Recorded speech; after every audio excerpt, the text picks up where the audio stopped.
Welcome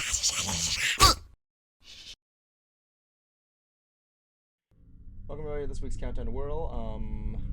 Hoof Rock will be uploaded this week. I'm already beginning work on the final needed scene for Bright Idea's side of the story for like an upload part 2. It's actually kind of bad because one of the things that was annoying was I had the original file where I had to use the same scene was like broken, so I had to redo everything. So there's gonna be a weird scene transition, but I'm trying to see what I can do to blend it. We'll make it work out. We'll make it work out. That being said, stay tuned. On with the show.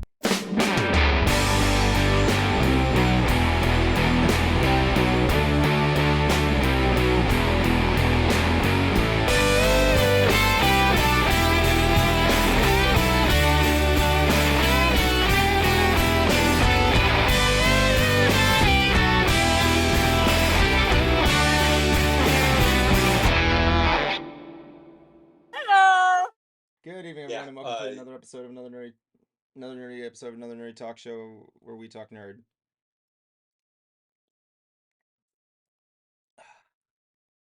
What a week! I feel like absolute garbage, and I'm here to do my show. Anyway, I'm here tonight with my usual hosts, Kuma the Sleepy and Justin Jabliblies. What's up? Hey. Not much. Yeah. Kuma, what Just color? hanging out. Kuma, what color are your nails painted? Purple. Didn't even notice. Have your nails been painted this whole time? Mm-hmm. Yeah. Alrighty then. Then Jablonski, how have you been? We missed you last week. Tired. Just been meandering about.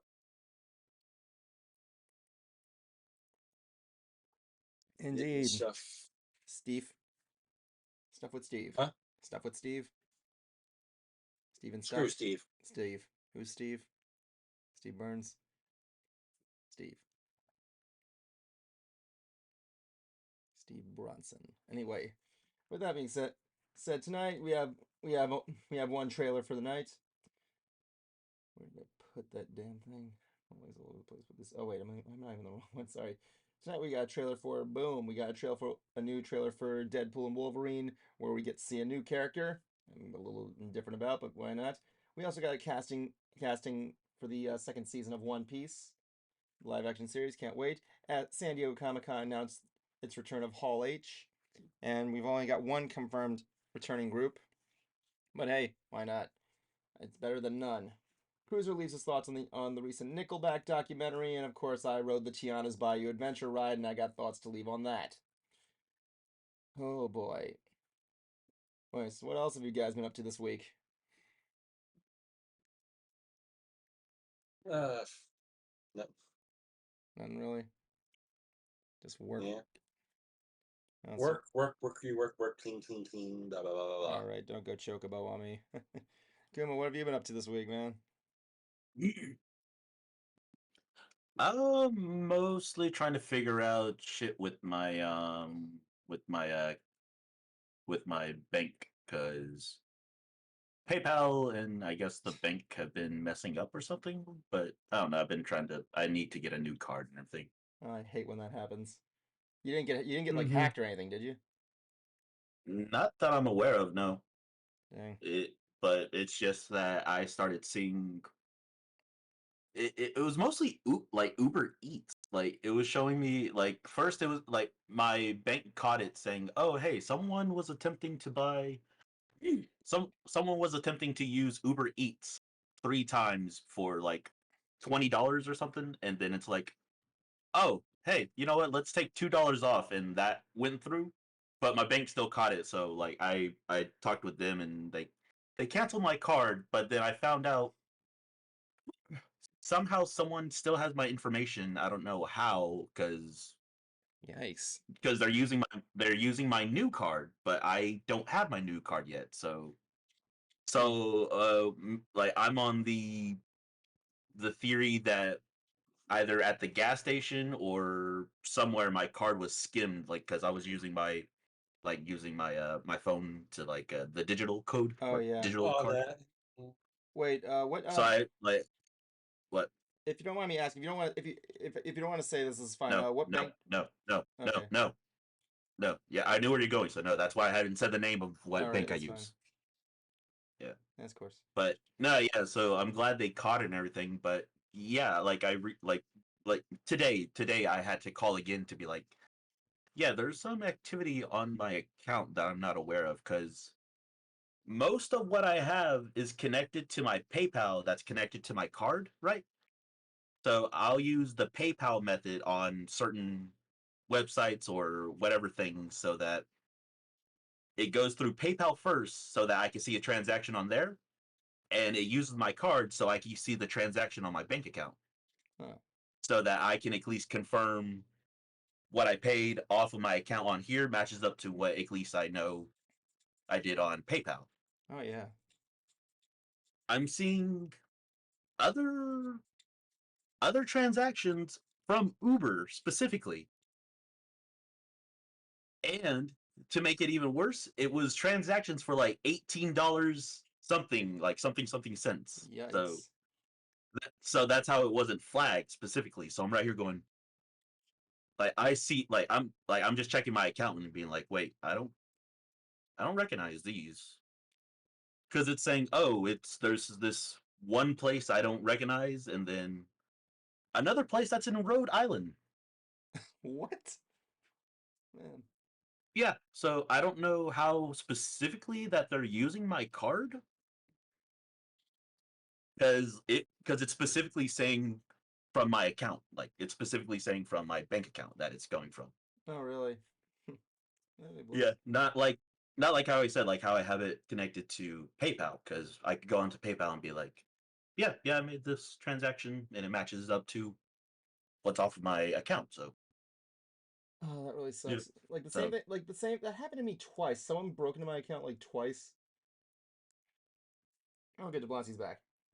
Hey, yeah, my internet just decided to say fuck you and The power of that capacity. Yeah, like I was working on Mystery Brony Theater one day. I got up at like 3 a.m. just to do animating, and I'm like, okay, I'm gonna get this done. Next thing you know, I get a call from Wells Fargo. I'm like, why the hell are they calling me at 3 a.m.? He's like, yeah, there were like three transitions into your account. I think someone's in your account. I look at my things, and it was like a guy who was trying to take like first he tried to take like 700 from me, and it failed. Then he tried to take 50, it failed. He then tried taking just $1 and it failed. And I'm like, mm, yeah, so I'm like, they couldn't do anything there. They said you have to go to your bank to get this fixed. I'm like, are you serious right now? And I think it was like gamer shit. It was really funny. Yeah, mm, like, but yeah, yeah, I had like mm. I had to get someone broke into my account. Like, bro couldn't even buy a stick of gun. I love that. Yeah, like like yeah, like he was trying, but yeah, like it was fine because like 2 week like several months ago, the same thing happened to me. This guy was trying to buy something at Walmart, and and I'm like, yeah, can you cancel that? And they just gave me a digital one until the new one came in. The first time the first time it like my bank caught it. The second time I caught it because I guess I'm assuming it's the same person Oh because yeah. yeah, because they're right here going, hey, I'm not spending too much to get caught now because it's specifically only saying like $18 something from the other transactions that they did as well too. So I'm like, okay, yeah, that's suspicious. So so they know that, and so they know basically like, oh, I shouldn't pay this much otherwise it might be flagged. But yeah, since I looked at it and yeah, it specifically had like the name of a location, like of a place and everything. I looked it up and yeah, it specifically is only in Rhode Island. Like there's no place here in Florida, so that's why I was like, yeah, that's kind of dumb that someone would just do that too, Oh yeah, because definitely. When I order Uber Eats, it tells me specifically like a certain thing like of the whole like of my whole order, both on my uh, both on my PayPal and on my actual account. And so then whenever I see that, I'm right here going, Yeah. okay, yeah, that's me. But whenever I saw this, I was like, I don't recognize these places. Where the hell is this? Yeah. So hopefully, yeah, that gets worked out because again, this person was like they were paying 18 something, but also tipping like $11 as well too. So I'm like, Oh my God. damn, motherfucker, what the fuck? Like, Like you're trying to tip them half of what you're paying for food? Yeah, Like, right. is this What, Jablonski, what were you gonna say? You said you had an incident too. Well, yeah, this was a few years ago, and I only found out because one of my friends uh, got what they were trying to purchase, and he messaged me like, "Hey, did you order something that came over here?" Like, no. And he's like, "You better get your stuff checked out." I'm like, all right, and I did. It got resolved. Haven't had a problem since. Knock on wood. But uh, and it was actually through Amazon. Oh, really? Yeah. So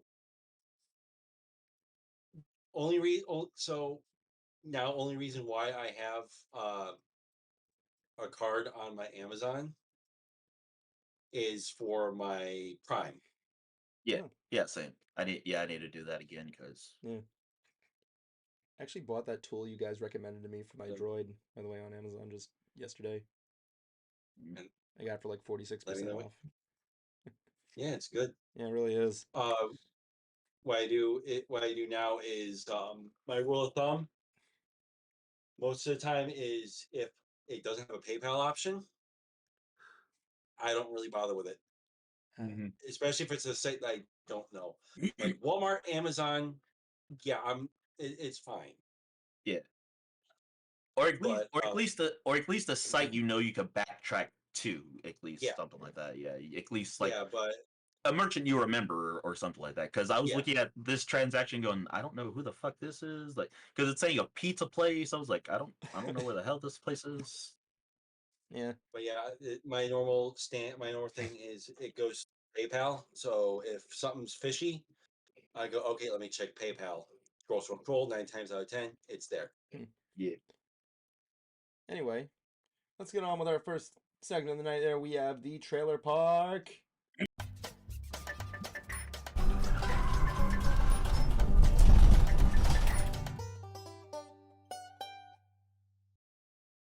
Welcome to the trailer park, everybody. Here tonight we have one trailer. I unfortunately missed out on that one that was for Nosferatu because I've been away from my computer and the internet for a while because I've been at work half the time. So please excuse me. I did watch it beforehand and it looked really good. But no, the one thing that got a lot of highlights this week was the small 1 minute trailer for Deadpool and Wolverine. I thought it was I thought it was a TV spot at first because of how long it was, but I'm like, it's simple, just simple 1 minute. Why not? Whatever. So what you got? If you guys didn't see it, essentially, what we saw was just we got some new stuff there. Wolverine was talking about how he let down the world, stuff like that. Deadpool's being himself, but the one thing that was the highlight was we get to see Sabretooth finally. Yeah, it was already. People already theorized that he was gonna be in it. Oh yeah, I know. I think they announced he was going to be in it beforehand, but we didn't. But seeing what he looked like for the first time was just What did you guys think of his look? And Very, Yeah, it's all right. very Duck it's Dynasty-esque. okay. Eh, I'm like, did Wolverine, I guess. did friggin' Sabretooth just walk off the set of like anything on the History Channel? What the hell? I think it was supposed to be disheveled and all that, but No, yeah, because it's supposed to be the future, I believe, or the yeah, apocalypse or something like that they're in. Because Or like some multiverse. they're supposed to be in like some different, not world, but like different dimension. Because during the trailer, it's not Wolverine saying that he failed people. It's the guy that's talking to Daredevil. Not Daredevil, talking to Deadpool and telling him that this Wolverine has failed his people. Blah blah blah. Did all that, and yeah, I guess maybe the TSA is gonna like we theorize where Deadpool might be helping them out, and like they're probably like just probably going into different areas and all like that. I assume. I mean, yeah, I know Tyler Mane has played the character before, or he was it in the original X-Men, I believe. I don't know. Again, I don't follow actors that much. I know Tyler Mane was Michael Myers in the remakes of Halloween. The by that I mean the Rob Zombie movies. But and yeah, he still looks like it. But yeah, let me see. He was Sabretooth in the original X-Men actually. So yeah, we got a returning one for that. Oh, he was also Ajax and Troy. My gosh, I didn't even know that. Where's Francis? Ironic, I know. I just see that movie again. That was a good movie.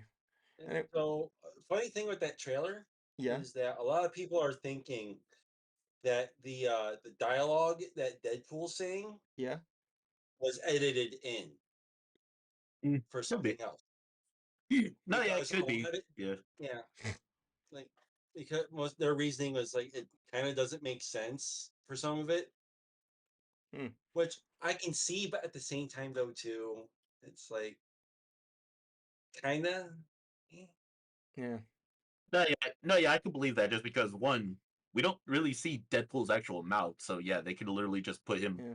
saying anything for the trailer, and then like during the movie, Yeah. the real version, which is kind of funny when you think about that. Oh yeah, of course. You want to know something that was actually that got me? It was in the first Deadpool in the trailer when they're wheeling him in to the what was it Weapon X program was it with Yeah. Yeah. yeah, so they bring him in this room and he's like, "Oh, you're going to leave me with less whatever Rosie O'Donnell." And then in the Mhm. next one trailer he says something different. I forgot what it was though. No, they have they did several takes of that Yeah. in the deleted scenes. There's so many of those takes Yeah, I'm because not there's one where he goes, "What, you're gonna leave me alone with hey you guys?" that was my. I like that That part was the because best one. It it sucks it got it cut. goes with the theme of Deadpool like breaking the fourth wall and everything like that. So I'm like, okay, I can see some changes in here. I think that's funny. But Nah, he's not really. That's still just a pop. No, Deadpool's still Wade Wilson is still just a pop culture guy. Like, yeah, of course. yeah, Really is. because again, like before he becomes Deadpool, he's still still saying like He- stuff of he's like the called songs and Oh everything. yeah. and he's Yeah, called the mark with the mouth for a yeah, reason. and again, Ryan Reynolds specifically said that when he puts on like the Deadpool mask, that's when like yeah, that's how like because Wade Wilson himself does not break the fourth wall. It's specifically only Deadpool. Oh yeah, of course. Yeah, okay, I Yeah, see what you're saying. Yeah. I yeah. keep So that like even in the comic books when he's like not in costume, I yeah, keep he never breaks the I fourth keep wall. forgetting that he wasn't Deadpool yet. At one point, I Well, there actually was that thought one. that Well, they there did was that the one scene where he references Green Lantern, which is before he becomes Deadpool, where he's like, Well, that was Ryan Reynolds in general doing that. "Oh, yeah. okay." And that wasn't Wade Wilson. That was Ryan Reynolds. Like, hey, I don't want this specifically. Yeah, And that was don't make Ryan it Reynolds. green or animated. Uh, Yeah. the No, yeah, one thing I saw the behind the scenes of Green Lantern of how it was, and yeah, that was a crappy looking suit, It honestly. really Like was. on screen, yes. No, on screen it was nice. Go to the watch the behind the scenes. It sucks. Like it's yeah, it's weird. But anyways, also too, and I thought it was a Marvel versus Capcom 2 reference with how he hypes up Wolverine. Yeah. oh yeah, get like you can't fight him like that. You gotta come on. Let's take the sword out. Like you haven't fought him in a while, Like people have been waiting for this fight for decades. right? Like, you're And gonna especially the you're gonna beginning of it smack too, where he off to goes the like ground and then pound to the ground and all that. I'm like, and roar. part of me was like, I'm like, this feels like a Marvel vs. Capcom reference, but Mm, I can't confirm it. maybe it might be beyond. Why not? What do you mean you want to ask you last question? Sorry, I'm asking. I'm talking. I'm looking at the chat here. Yum said, Evan, would it be? What if I banged on the stream again? Would that be funny or what? Maybe or not. Maybe you could use protection or something. I don't care. My question is, I don't know if I noticed this in the trailer. But did Wolverine say the word bub yet? I can't remember. I think so. I don't know. I don't know in this trailer. Oh my gosh, I gotta see it again. Yeah, but I'm excited. I'm excited for this movie. Oh man, I can imagine ticket like opening night show tickets are already I sold already, out. already got mine. I got mine, so I'm happy. I'm glad. I wish it's not coming out. When was it coming out again? It was coming out in November, I believe. July 26th. All right, cool. Excuse me if I keep clearing my throat. I'm still getting some guck out. But yeah. So that's pretty much all we got. Barged, not banged. There's a difference. Ha! But like we got a caller actually coming in here for Prince Goldfish. So, but yeah, I'm looking forward to it. Really am. Let's bring in our caller for the night real quick here. You're standby, Prince Goldfish. You're on Ants. Welcome. Oh wait, must have. Hey, I guess he left. Ah, wrong button. All right, let's bring him back on. Maybe I made a mistake there. All right, let's try round chat. Attempt number 2. Prince Goldfish, you're on Ants. Okay. And he's gone. Can we Alrighty just then. move on? Let's just move on. So yeah, speaking of You only get 2 tries. you only get 2 yeah, there you go. Yeah, otherwise it gets fucking annoying. Yeah. So let's move on to the next one here. I'm just gonna be skipping over the casting now. We got Comic-Con news coming up here. So what I'm reading here is, as you know, last year there wasn't a Comic-Con was, yeah, it still worked despite the writer's strike going on. There were a lot of studios had to back out and everything because of that. But this year we got a return. We got them coming back since the strike's over here. Hall H has been confirmed to be returning. We got one group coming back here, which is Marvel. Because hey, ain't Comic-Con without them.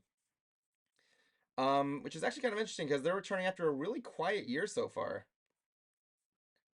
And ironically, it's Comic-Con is also being held on the same weekend as Deadpool and Wolverine. Nice. So I can't wait to see that. Because when I The only announcement I care about is if it ever happens, is that they bring back the director for X-Men '97. Oh yeah, definitely. Why so? Did you know it just because of how good it was and everything like that, or just like? Yeah, because of how good it was, and as far as we know, he just got done dirty. So Yeah. I also want to point out another little trivia. The Monday after Comic-Con is also going to be day 1 of filming for Fantastic Four. oh yeah, I heard about that. Yeah. So these are my predictions. We're going to be getting a trailer for Captain America: Brave New World. I'm assuming we're going to get my other predictions include details on WandaVision season 2, Thunderbolts, Wonder Man, details of the upcoming Avengers Secret Wars, and Blade. Blade has not been doing pretty good in terms of behind Blade's the scenes. been in production hell. Yeah, they had to get another director for it.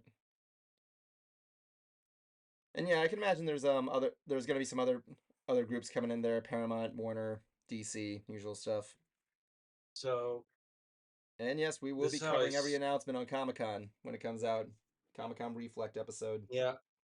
So my prediction for Marvel is going to be, yeah, we're gonna probably get a trailer for Brave New World. Oh yeah. We're probably gonna get a trailer for Agatha All Along. Oh yeah, I forgot about that. I was thinking they were gonna save that for D23, but yeah. We're probably gonna get a trying to think.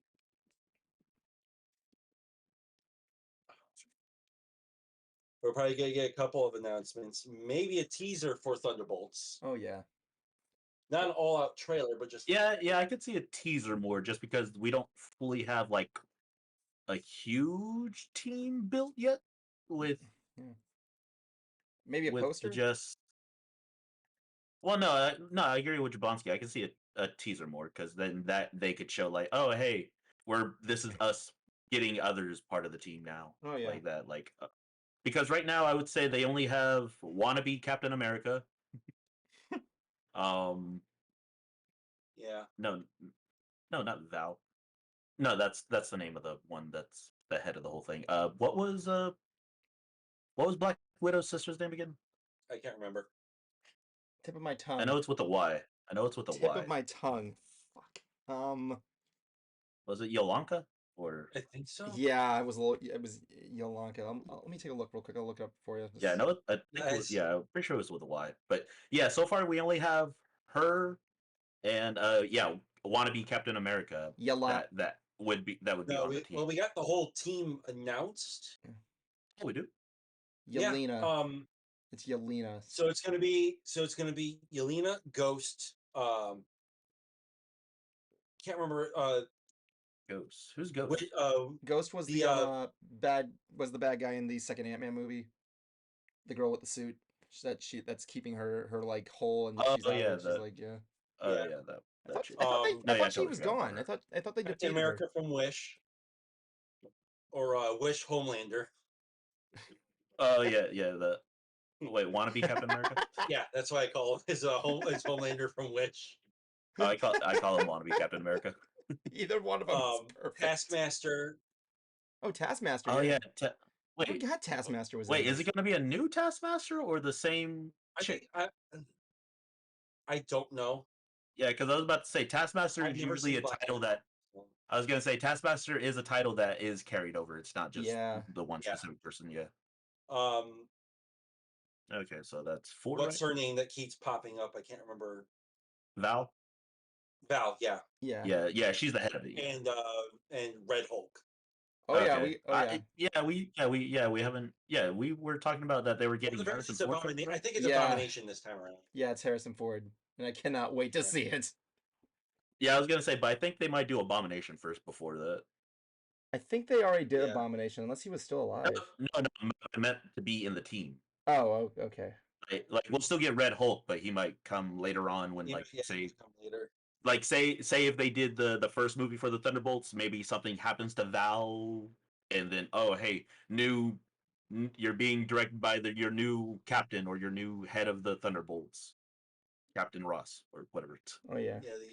And then we're probably gonna get an update on Secret Wars and Avenger in the Kang Dynasty. I'm just calling it that for now because there's no new title for it. I forgot that I forgot that was the current title, the Kang Dynasty.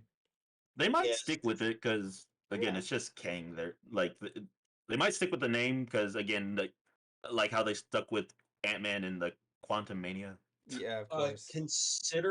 This is my thing. Considering that with Loki season 2, with how that ended, unless one slips through the crack, we're not getting Kang again.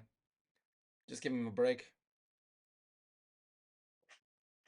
Maybe. If anything, the rumors that are going around are that we could be seeing Doom. I cannot wait till they do Doctor Doom. That's one of 2 other villains I'm looking forward to: Doctor Doom and Mephisto. I would want to see Mephisto more, just because I'm not trying to blame the other Fantastic Four movies, but I'm pretty sure like only the first movie did Doctor Doom pretty okay in a way, but yeah, I didn't like him in the other one. I don't think anybody did, or the one that came after that. Yeah, it was so weird. Yeah, he doesn't even look like Doctor Doom. He looks like he has like a friggin' like he's covered in like goo or something. I don't know. I like the design. Okay, so I like the design.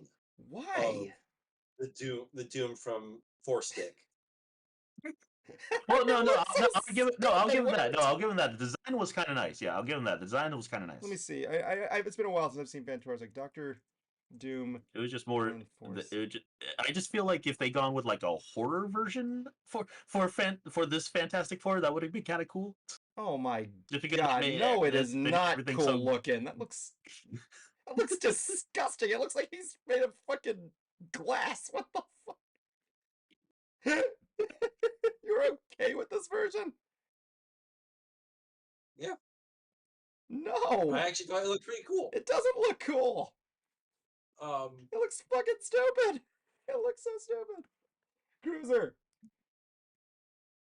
Cruizer.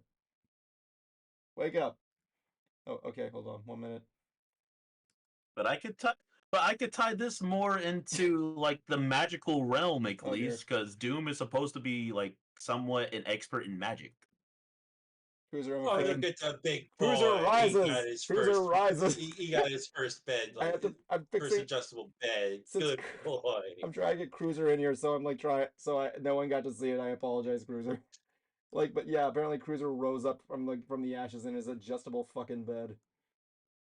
Yes, it is lovely. Memory foam. Uh, She might be, to be honest with you. Oh yeah, me and my girlfriend have that same bed. But like the thing is that like so apparently Jablonski came by and told me he likes the design of Doctor Doom from Fan Four Stick. Fan foreskin? Yeah, sure, why not? I'll take it. I'll take it. Fan Four Stick. I'm just gonna say front that Fantastic Four has a lot riding on it because like if they can't do it right, then it just can't be done. I don't know what else to say. No, yeah. Again, I feel like they could do the team, like just do the team, and because again, I'm pretty sure in the comics, like they don't really have like that many like hardcore villains besides Doom, like because they're usually just fighting along and helping. Yeah. Like so there are. They don't have many. yeah, But like a lot of the ones that they actually are against are isn't usually the pretty big cosmic deals. beings? Yeah, I was gonna say, Yeah, isn't it's usually the cosmic ones? beings. This Yeah, time, they. I love how It's they're like they usually got- just for that. Yeah, yeah. They got the silver. They got a version of the Silver Surfer. Yeah, Silver Surfer is gonna be in this. Silver Surfer with boobs, and Galactus will be making an appearance, and I can't wait for Galactus. Please let it be better than a fucking cloud. Yep, it will be better than the Cloud. That shit pissed me off. It pissed you off. and several other people. Yeah, you and quite a few others. My thing is that like when I heard that they were getting a girl to play the surfer, I'm like, huh, I wonder if they've done that before. Oh my god, that is sexy. And like yeah, we went there that on stream. excuse me. But like one of the other things is that I know that Mephisto is confirmed for Ironheart. I know that we haven't seen anything on Ironheart in a while. Yeah, we might get an update on that. I really want to know about Ironheart. Hopefully. That's a character I'm really interested in. But yeah, I'm excited for Comic-Con, I'll say that. When I went there in 2008, it was on the same, much like how it's being hosted on the same opening weekend of Deadpool and Wolverine. This one, when I went there in 2008, was the same opening of Clone Wars the movie. And the day before, on the Friday before the theater opened, they specifically like bought. I think like Comic-Con bought out the theater for like a special viewing of it. We got to see like a scene that wasn't in the movie, in the preview area. It was really cool. Anyway, let's move on here. We got casting for One Piece. Yes, we got a whole lot of casting. I got down except here. for the ones that we really wanted. Prince, sorry about that, man. Man, we kept trying to bring you in, and we kind of do it after like 2 chances. But yeah, here's what we got for the casting of One Piece. So we are getting members of Baroque Works. Yeah, we're getting the rest of the members. Yes. The first ones that were announced were Daniel Lasker of Raised by Wolves portraying Mr. 9, Campus Johnson from Batwoman as Mr. 5, Jazara Jaslyn from Warrior as Miss Valentine, and David Dastmalchain. There's always a name I can pronounce wrong. From Late Night with the Devil as Mr. 3. And I want to say, when they announced these first people, I saw the side-by-side comparisons. I'm like, these people look perfect for it. And then there's actually more. Yeah, I was gonna say there's more. Oh yeah, there's more. I'm just going by. These were the first that were announced, and then they announced like the rest like 2 days ago. A whole bunch of them. I can go through the rest of them. Yeah. Well, I got them right here. So I got the list. Yeah, go ahead. Let's see. We got Werner Koester, Koester, there. As Dory. Oh my god. Nice. Brendan Murray, from as Rogie. Cool. Oh, that means they're doing the little garden arc. Clive Russell as Crocus. No kidding. Callum Kerr as Smoker. Well, It's interesting to see how they'll do the effects for him. Oh yes. Same. No, I want to see how they do the effects for Crocodile. Oh yeah, yeah, him too. Yeah. I mean, I don't know what effects they could add. It's just a dude with a hook hand, but oh yeah, the sand. That's right. Never mind. Sorry, it's been a while. Yeah, and Sorry. Julia Raywald as Tashigi. Who is she again? I saw that casting, but I don't remember this character. She's the She's second in command. She's what? Oh, Yeah. second in command of the smoker in One Piece. Oh yeah. She's the one chick. Yeah. Yeah. Rob Coletti as Wapple. I'm curious on that too, because How they gonna... I like Wapple's ability. Oh yeah. And Tai Keogh as Dalton. Nice. Did they? So my question is, did they announce a casting for Ace yet? No, they have not. Oh, We are missing the castings for Ace, Crocker, Crocodile, Mr. Two, Chopper, and Karaiha. I was gonna say for Chopper, I'm pretty sure Chopper might be CGI. Yeah, of course. I mean, I'm pretty sure on that too. There is a rumor. There was a rumor. Who was the name of the doctor who trained Chopper? What was her name? Yeah, Karaiha. Yeah, Karaiha. There was a floating rumor that they were going to get Jamie Lee Curtis to play her. Yeah. Oh, she wants to play her. Oh yeah. She wants to play. Oh, she wanted to. Yeah, I could see her as that character. She looks. And what's funny too is that the David Dasmalchain, he went on a podcast, and the interviewer was like, if you could be on one show that you really want to be on, what would you want to be on? It's like, oh, One Piece. Dang, man. So seeing Jamie Lee Curtis as Karaiha would be amazing. Jamie Lee Curtis, man. I love me some short hair Curtis. That was the thing. It's amazing what we're looking at, like what we're going to be getting in the future. I mean, but yeah, these are the arcs I'm assuming we're going to be getting. We don't know how far they're going to get, whether they're going to get to Alabasta or not. But I can see it going two ways. Either season 2 is going to be covering the arc following what season 1 ended on. Yeah. And the ending, and either they're going to speed through that arc and go into Alabasta, or they're going to drag Alabasta to season 3. That's probably what I think they're going to do. They might just that's also kind of why they're delaying on some of the castings. Oh yeah. Because they're not going to do season 3 until later, even though I think they did get greenlit for season 3. Oh, good. So at the very least, we are going to get Alabasta. If they are going to do Alabasta in season 3, Ace is probably going to be teased at the end of season 2. The things that I know we're definitely going to be getting after seeing the casting there with that I completely overlooked. Please excuse me. Is we are getting Little Garden, which from what I've heard, bear in mind, I just finished up the Skypiea arc. But if they do, it's a very important arc. Yes, Little Garden I heard is an important arc, and of course they have to do Laboon. I want to know how they do Laboon. What he's gonna look like. We'll get there when we get there. Yeah, because we need him to get Brooke. Giant whale. That's what he's gonna look like. Which we might actually be getting. Silly Kuma. Everyone knows they made him an iceberg. We might actually be getting Laboon because there was a set leak of the ship that Brooke, while he was still living, was no. No. Really? That'd be cool. So it looks like we are going to get a flashback. Oh, sweet. I'm gonna look that up. Brooke's ship was shown. Let me see. Oh yeah, I'm looking at it right now. It does look like Brooke's ship. It's actually pretty good. Oh, I can't wait for season 2. Cruizer, you gotta jump in on One Piece before season 2. You still have a chance.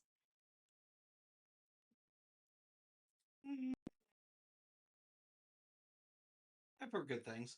That's good. It really is good. It really is. The only thing I didn't like about the show was the acting was kind of stale, but it was passable. I mean, my mom likes it. Your mom saw it? Yeah. Oh, cool. Yeah, she likes the live action One Piece. I didn't know that. Go figure. Oh yeah, I'm glad you liked it. I'm glad she enjoyed it.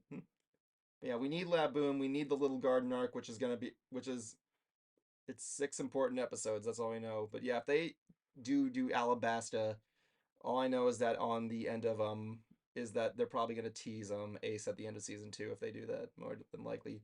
And of course, we are getting Logetown. Yeah. Or they could pull their own thing, and Ace could just show up early.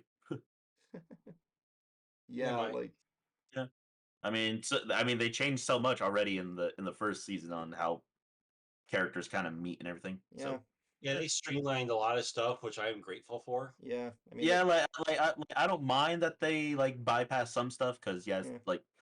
like as an anime watcher, you know that some episodes are filler just what to did they- buy time and things like that. Yeah, it's like they just got like the highlighted parts. I mean, everything was good. I'm excited. I mean, like, yeah, Logetown's gonna be in there. Mike was what else did I put on here? I put something else down here. What was I gonna do? What did I put down here? Whiskey Peak. Yeah, Whiskey Peak. We have to. They did cast for Vivi. I know that, and that we have to see how they're gonna do Whiskey Peak. Yeah. Unless they like introduce her. If they don't do Whiskey Peak, they'll probably introduce her at Logetown. Maybe. It's gonna be great. But yeah, that's coming out there. Now we got news from Cruizer, who saw a little something this weekend. Yes, I saw the Nickelback documentary, Love to Hate. For the most part, yeah, it's definitely good, but there are some questions I wish or some topics I wish they delved into. To answer, for example, uh, one thing that Nickelback was always accused of was writing basically stripper themes, Really? and yeah, I did not know that. yeah. If you if you read some of the lyrics, yeah, this stuff really does come off like that. And they asked Chad, the singer, about that, and he said, "I'm not the first guy to do that," and he's absolutely right. I mean, come on, Motley Crue had girls, girls, girls, and yet we tolerate them. Uh, so, one topic I wish they did go into was the issue of recycling songs, which sure that's not new to music either, but I would have liked to have heard his response to that because "How You Remind Me," "Someday," and "Saving Me" all use the same chords. So it would have been nice to actually hear, his thoughts as, hey, why is this the case?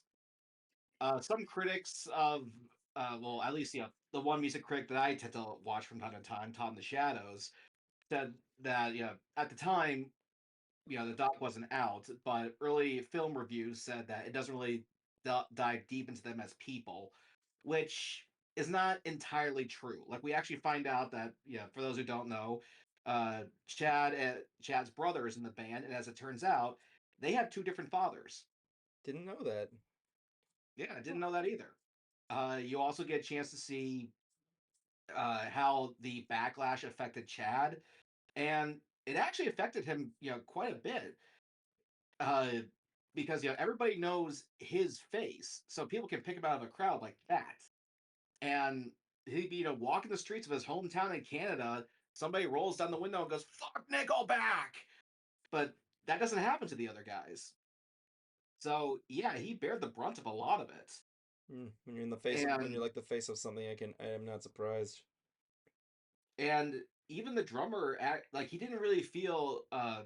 This was when they have their current drummer, because I think they've been through like two, who are their previous drummers are actually in the doc, and he never felt like he was necessarily part of the band. Like he kind of felt more like a hired gun for the longest time, not like brothers in didn't feel that brotherly bond that some bands have. And at one point during COVID, like he could actually feel like he actually had a stroke and didn't think he would be able to play Nickelback ever again or even play drums ever again. But Chad actually called him up and said, "No, dude, you don't understand. We want you as our drummer.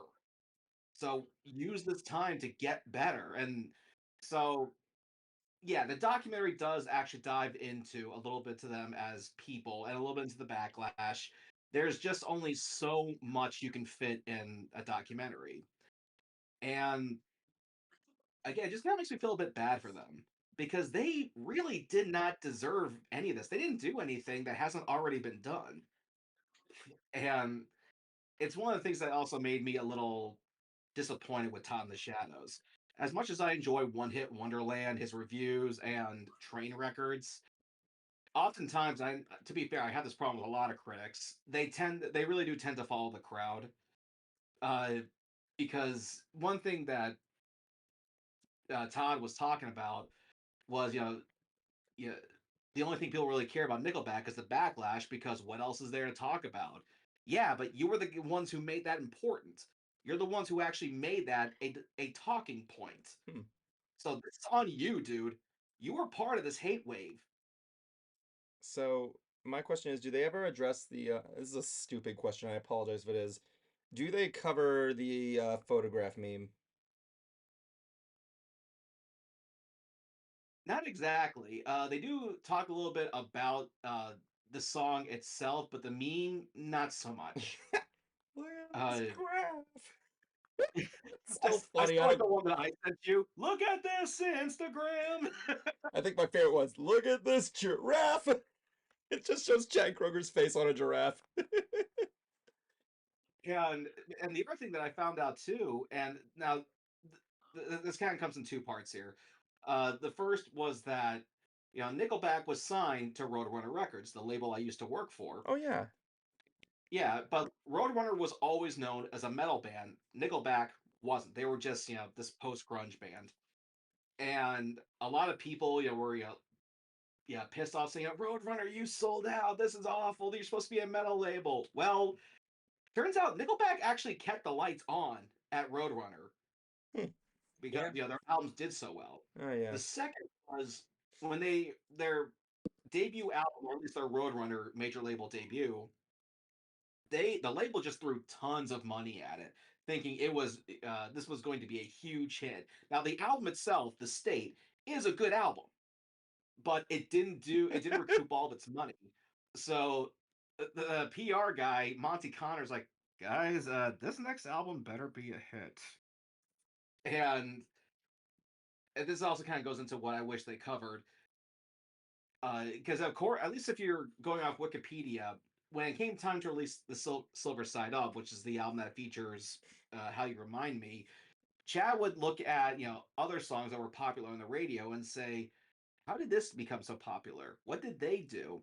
And then he in the documentary he just kind of talks about him just coming up with "How You Remind Me," and he and his bandmates were thinking, I don't know, this is gonna be a hit. But one of the dude's wives, pokes her head down from the loft and goes, "It's gonna be a hit," and sure enough, it was. So I wish I would have covered a little bit about that, like why, like their research into how to make a hit song, or at least uh, a song that gets played on the radio, Oh. because I can't blame a band for playing I guess you could call the radio game, about making songs that are purposely made to be played on the radio, because trying to make it in the music industry is so hard that, especially nowadays, back then you didn't have so many options, but now the market's oversaturated.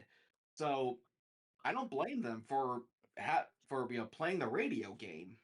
Actually, that's a You good. got I apologize for interrupting you. I actually like that strategy he used there of like looking at other songs and seeing what made that popular. It's kind of like how I like properties that actually like pull or like reference other things that are huge. Like take a look at like example, like you know how I'm a big fan of Smiling Friends, right? How they like reference other stuff like that. And I know you're saying their music doesn't reference anything specifically, but I like how they take like things that take elements from other things and insert it in there. For example, like in Smiling Friends, when they go make the president smile, the guy says, I was the vice president of President Pinhead," and it's clearly Patrick doing the "Who you call him Pinhead" face. If you didn't notice that. But I like medias that that like get inspired by other pieces. I think that's really an interesting thing. Yeah, and again, this kind of goes back to the whole one thing I wish that they covered was the cycles for all their albums, because it kind of stops like right after All the Right Reasons. Like they covered that album, which was, to be fair, their biggest selling album. It's actually certified diamond, which means it sold over 10 million copies.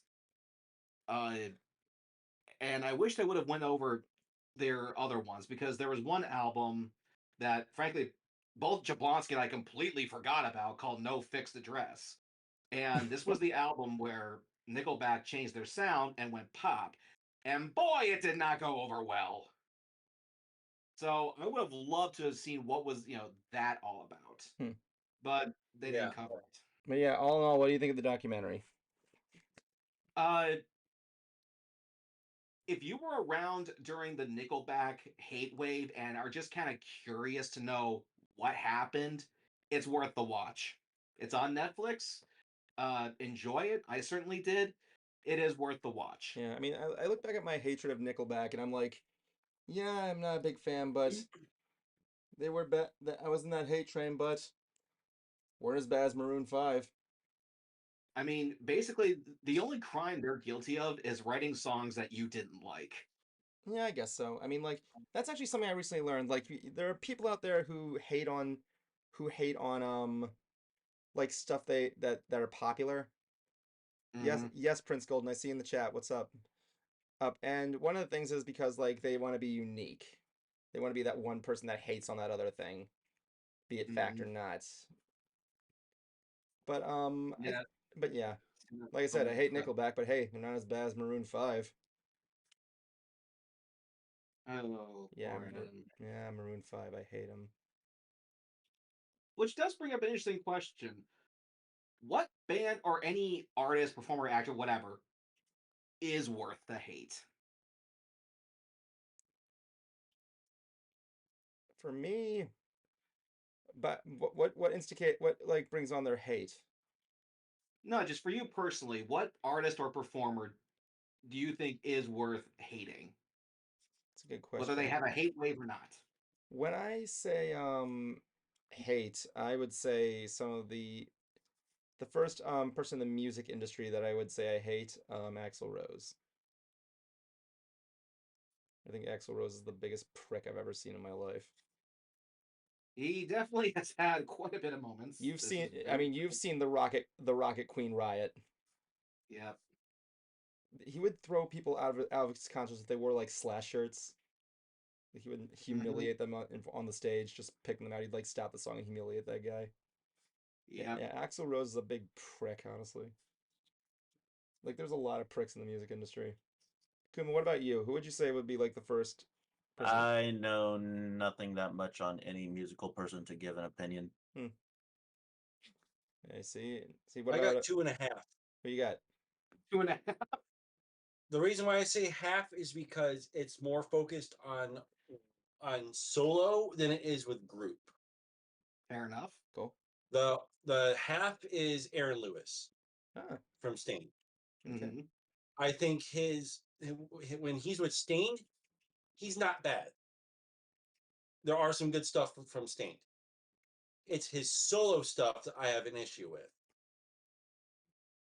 When I will say there were times when he did his solo tour when I thought like, dude, what the fuck are you doing?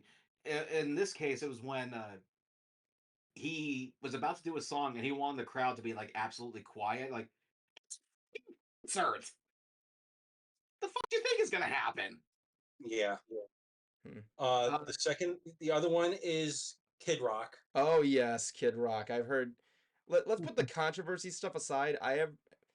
When I was in film school, I had a couple of teachers that worked on some music videos for him, and every single one said the same thing. He is like the biggest prick backstage. Like honestly, like he's the type of And person that you're like, why are you even in this industry, dude?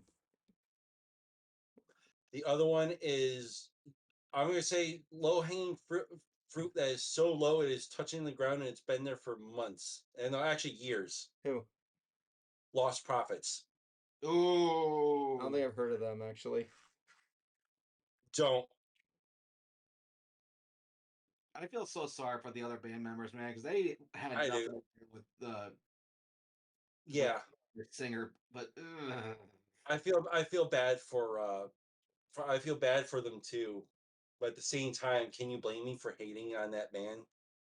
No one can. For me, if I had to pick two, the first is going to be Danzig, because he's one of these people who will have you kicked out if you take a picture. Now, granted, so is Tool, but I'm a bit apprehensive with them. But the other one, and the other thing too, is that Danzig is a total douchebag. I mean, I know there's he's- actually. Sorry, go on. Go on. I can add on to that to back you up. There was a moment where he got into an altercation with someone from another band, and backstage, and Danzig, saying, hit me, I dare you. Well, he did, and he goes spinning down, like literally, and yet everyone gave the other guy a hard time, and yet Danzig was the one who committed the assault. Like, dude, you're not some badass. You're a fucking Guido. Cruiser, let's just be real here. Anybody who can make the cybernetic ghost of Christmas Past from the future mad is going to be a prick. I cannot live Was with that that what you guy. wanted He's to so touch on? annoying. And the other one, and this is going to come as a shock for me, but Don Henley from the Eagles. Huh. Really? Here's why. Now, not only is he against the whole photo thing, but he actually has a team of 60 people that he will pay to scour YouTube and see if anybody is uploading concert footage of him and throw out copyright strikes. Hmm. Or even if you're doing a cover. Yikes. Yeah, anything related to him, he has a crew of 60 people who will flag you on YouTube. Has he gotten sued? I don't know, actually. Because that's So, technically it's fair like- use. Yeah. I mean, So it's maybe. like, I mean, dude. arguably, maybe the concert footage might not fall into it, but covers, that's fair use, or at least share Yeah. profits. It's like, I mean, say what you want about Tool, but they don't go that far. Mm. You know, I think But it's, yeah, I found this out just today. It's like, okay, well, fuck this guy then. it's kind of interesting because I heard he's actually one of the only he's like one of a very handful of band of like performers that never did drugs. From what I heard. Sounds like he's a prima donna. Yep. That's the other thing too. I can never figure that out. Is it prima donna or prima donna? Well, Madonna's good, so that's hard to say. That's cute. But like, I mean, like, I guess that's that's the moral here. If you don't do drugs, you're kind of if you don't do drugs, you're a huge prick, and if you do drugs, you're kind of less of one. I don't know. I mean, Maybe. worked for Jelly Roll. Ah. No, because when he got sober, he still did weed. He's like, man, weed saved me. I'm like, so you're not sober? Oh my gosh. Oh boy, we'll be right back, everybody, with Hooked on Harmonics. And Cruiser's going to talk about something.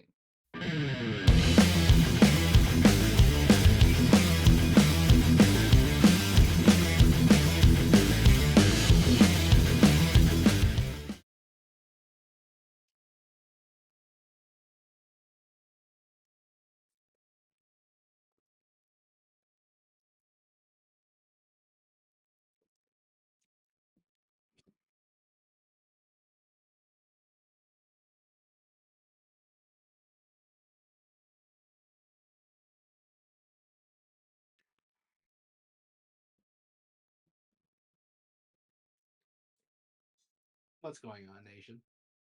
This is the Concert Cruiser. And for this week on Hooked on Harmonics, we're actually doing something a bit different. We're actually going country. That's right. I have an album here from Michael Knight called The Duke Boys. And the thing is that this actually features Michael as Maverick Mike, Cool Whip, and I'm not kidding here, Jelly Roll. Yeah, it turns out this is the guy who gave Jelly Roll his start. He convinced him to give country a shot, and the guy was just at my local gas station, and he sold me a CD, and I gotta say, their sound, I would just is he calls himself the country rap king, but there's a big rock element in there as well. So it is country, rock, and rap. The best way I could describe it would be Kid Rock, only more country and less white trash. And Jelly Roll is actually on every single one of these songs. So this is like some feature credit. This is actually a full-fledged album, and the guy actually has 50,000 followers on Spotify. I would recommend definitely checking this out. So again, it's Duke Boys, Denim and Chrome, featuring Maverick, Cool Whip, and Jelly Roll. And go ahead and just start with the very first song, Bad Boys, and just work your way down the album, which actually has 16 songs on it. They're actually getting a pretty sweet deal. And just hear what Jelly Roll was like in the very beginning. And the other thing that I appreciate too is that it's the kind of lyrical content that wasn't just being proud of your country, which don't get me wrong, I am too. But you got 16 tracks on here. Is that what it's all gonna be about? No, they definitely like to party it up. So it's definitely an album worth checking out, and hopefully I can actually convince this guy to come on the show. This is the Concert Cruiser, hooked on harmonics.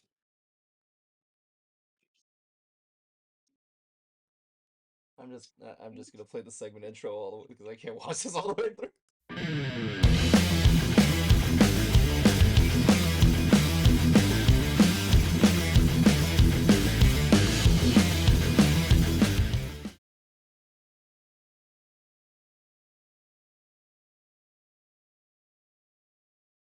The guy has like 5 other albums that he sold me too. They're right over there, but I just don't want to get up, man. Yeah, man. Can't get This out. thing. You can't. What is it like? Do you have like the open trunk with the cassettes and everything?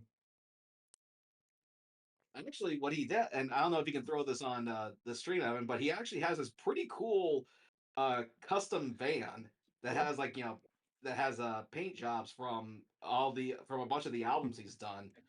Uh, I'll sadly, like, you don't have to put these on, but I'll at least send them to you on Messenger. I'll give it a shot.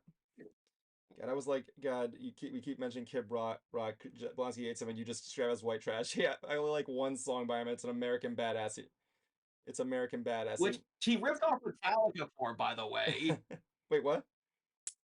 That's actually a Metallica song he ripped off. Oh my God! Like he's saying, "Oh, I'm an American Badass," and I'm like, "Are you really? Are you really, sir? Sir, because you sound like an American idiot." Because I don't know, Yeah, every single thing you do American wise has been making you people hate you worse and worse. Come on. By the way, how was that Bud Light you were drinking the other day? Huh? Good, good. Anyway, oh man. Okay, you talked me into it. I leaned over and I got them. Oh my God, I found this CD in my Cruiser. When we go to Galaxy's Edge, I gotta play this in my car. I found this CD of music from the '90s. It was like the first CD I ever got with that stereo I got up there at my you see that stereo over there that's underneath the Millennium Falcon in the corner? Yeah. It was the one I brought to Brawny's video. I was my first CD was like this weird thing covered in butterflies and it was like random '90s music. And I found it and I haven't listened to it since like 2000 and whatever, and I need to listen. I'm gonna take a wild guess on what it is. What? It's Pure Moods, isn't it? I don't know what it is. Let me look it up. Let me look it up. No, granted that was far more enjoyable to watch than No, that's two not it old actually. geezers yelling at each other. It's not it actually. The album is like has a giant blue flower on it.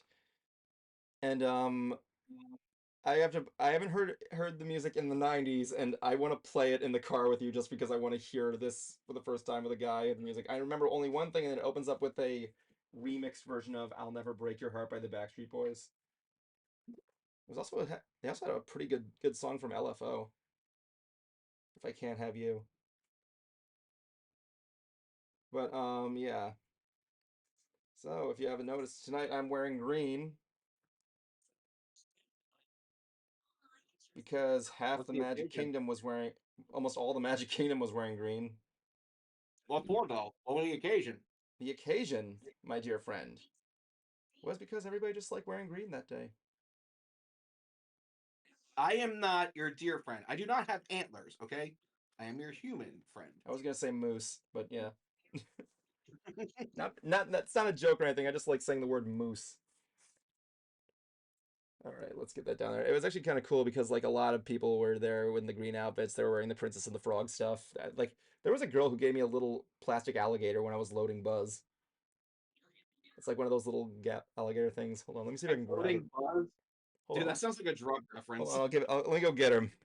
So cute. It's like I'm gonna take the camera here stream so that way you guys can see it. Hold on. So this is what I got. She's like, I'm loading Buzz, and in this area, I'm like, I only get like a cent a second to interact with people. And she's like, hey, you want a thing? And I'm like, okay, I'll grab it. And I got this cute little alligator. Nice. Yeah. There you go, guys. I named it Katie. Katie the baby. Katie the baby Gatey. Why not Gummy? Nah. I don't know. I understand you like I understand the reference to Gummy and for Piggy Pie, but after seeing Digital Circus episode 2, I can't look at alligators named Gummy ever again. Because they're just gonna make me cry. And my girlfriend apparently. She wants a In some sad news, the metal world suffered a loss not too long ago. Oh, I didn't hear about this what happened. Yeah, the singer from Crazy Town, Seth Shifty Shellshock Benzer, has died. Oh no. And it's tragic because he has always struggled with substance abuse. As a matter of fact, one really horrible story was they were scheduled to play Ozfest in 2000. They did the first date, which was the date I was at. And after the very first stop, they got so rowdy, they were kicked off the tour. Hmm. And however, they managed to pull through, came back next year and vowed to do it right, which they did. But Yeah. but Seth always struggled with substance abuse. Like he was on Celebrity Rehab, I think like maybe 2 or 3 times. Hmm. And his band Crazy Town, they definitely had more than one good song with Butterfly. Yeah, that's the one song they're always known for, but they do have other songs that are some good bangers. But the crowd, the market does what it does. Yeah. Anyway, sorry. It was just sad I'm sorry because you lost that man. Anyway, this week on Monday, me and my girlfriend got to experience the recent new ride at Walt Disney World, the Princess and the Frog.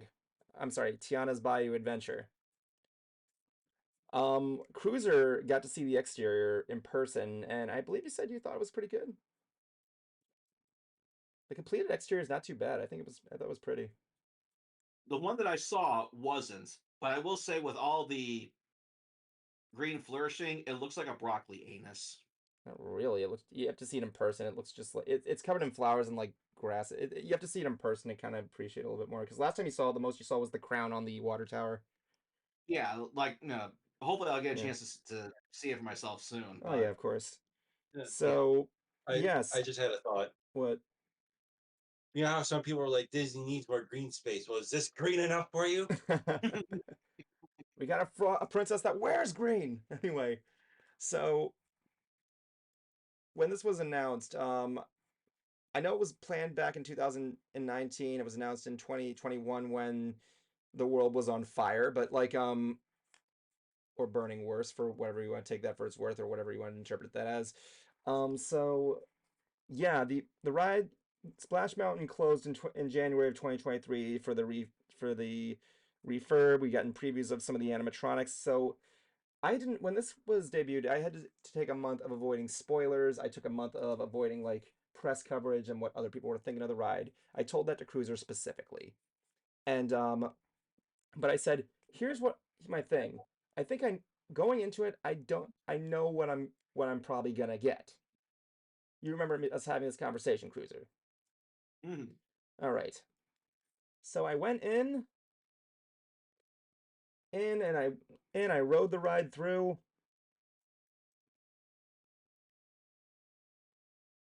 And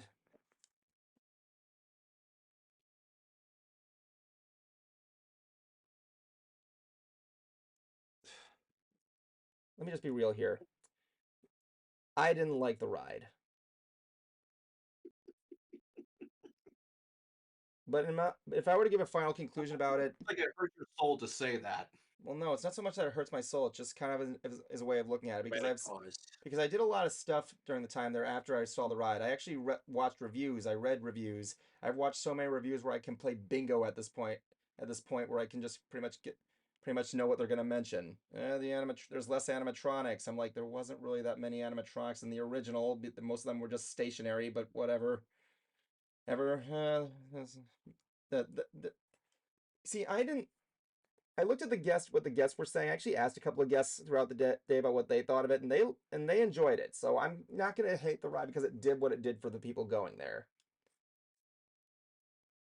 I think I can sum up my review of this ride with the following scenario. How was Tiana's Bayou Adventure? Tiana's Bayou Adventure is a log flume ride. Is it better than Splash Mountain? Splash Mountain was a log flume ride. That brings in my problem. When Splash Mountain closed, I wasn't in a rush to go and get on it. Keep in mind, I don't hate Splash Mountain, and like this one was Splash Mountain.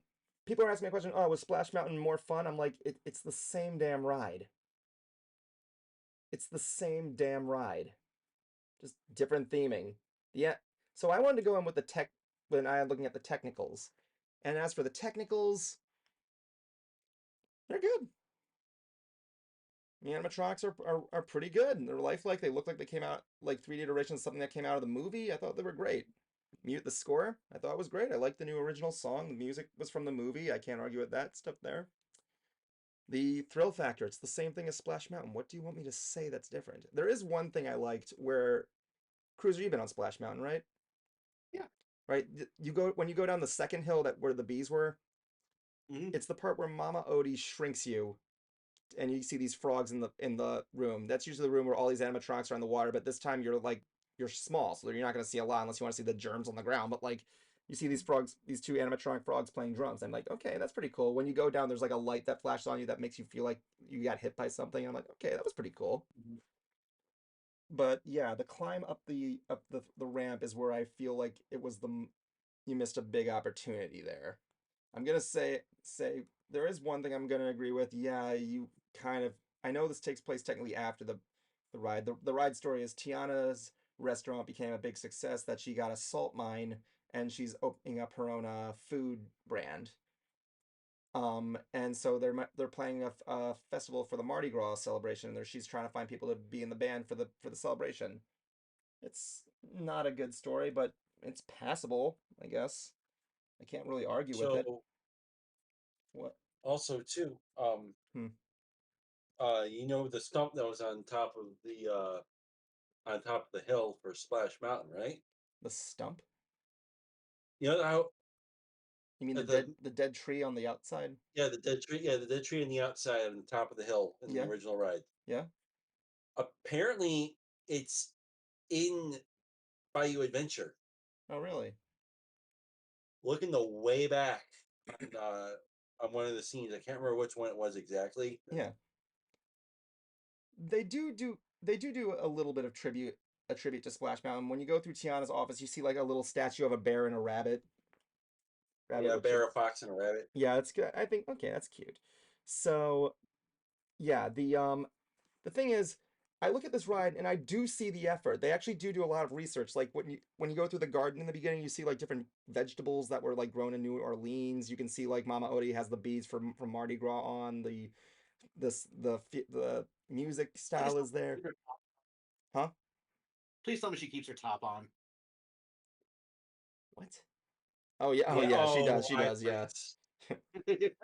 I was wondering how long it would take for her to get that. Yeah. Yeah, it's If funny. but yeah, that's not but yeah, that's the thing. I had to watch this ride several times and to figure out why I hated this.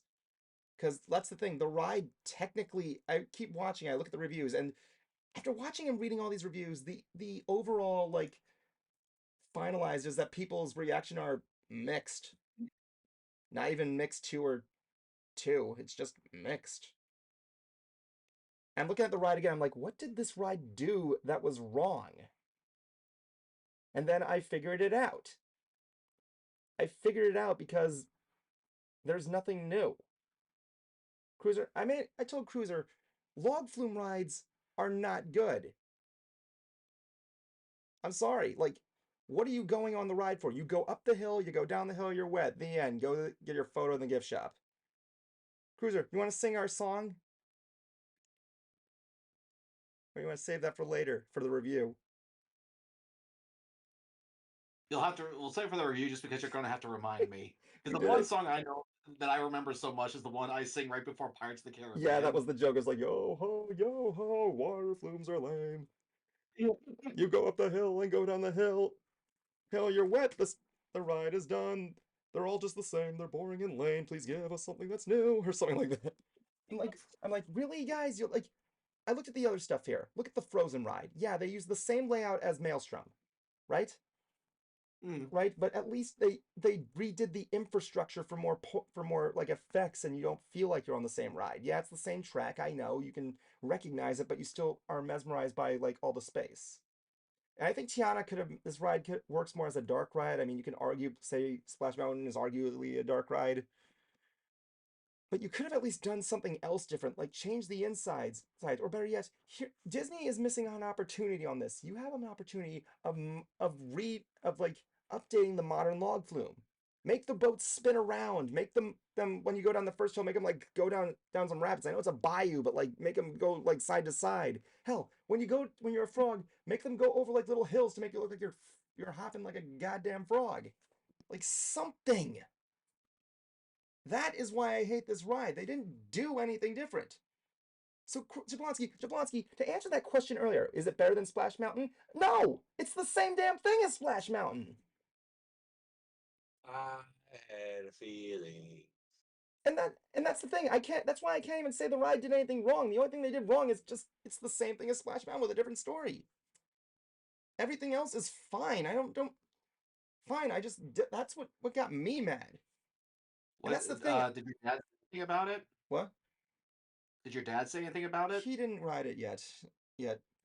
But again, I looked at all these reviews and I was like, what more can I say? Everybody's saying the goddamn same thing. The animatronics are good, the story's meh, and yeah. Like they say, but Splash Mountain was better. I'm like, what was better about it? It's the same damn ride. Just just a different story. Ask Kurt about it. I don't care what Kurt says. You want you no hold on. I'm not starting a fight. You said what made Splash Mountain better. Okay, well Kurt is in that camp. So why don't you ask him? I guess I could say I could, but like, yeah, I know the argument is like Splash Mountain has a different story. Story. There's more animatronics. Tracks. I'm like, cool. I'm there. When I went on Splash Mountain when Splash Mountain closed. I wasn't even on a hurry to get on it. When I was on Splash Mountain, I'm like, I'm waiting for it. I'm waiting for it. I'm sorry, Splash Mountain. When it goes to Log Flume Rhymes, I know the story is supposed to entrance you, and it does, but just like I'm looking at like the loading screen before the next level of the video game. I told Evan the one log flume ride that I could at least think of that did something different was Dudley Do Right at Islands of Adventure, because when you go down the hill, you actually pop back up and go down a smaller one. Cool. Does it do anything else?